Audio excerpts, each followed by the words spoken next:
मनामध्ये आपण काय करायला पाहिजे, कसं करायला पाहिजे याचा आपण काय करतात उलगडा करून जात. तर विधी प्रणिपातेन परिप्रश्नेन शिवया उपदेक्षन्ति ते ज्ञानम ज्ञानीनच तत्वदर्शनाचे तत्वदर्शन करून काय आहे ते तत्व काय आहे याचा आपण काय करतात ते उपदेश करतात.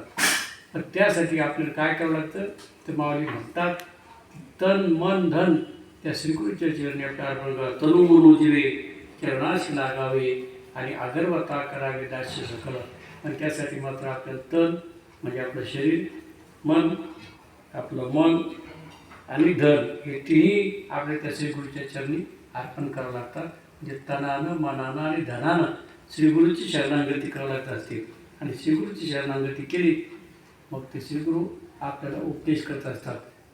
ते जे तत्त्वज्ञान आहे ते कसं प्राप्त करायचं बरं का याच्यामध्ये ते मार्गदर्शन करतात. तर त्यालाच काय म्हणतात एक उपदेश म्हणतात.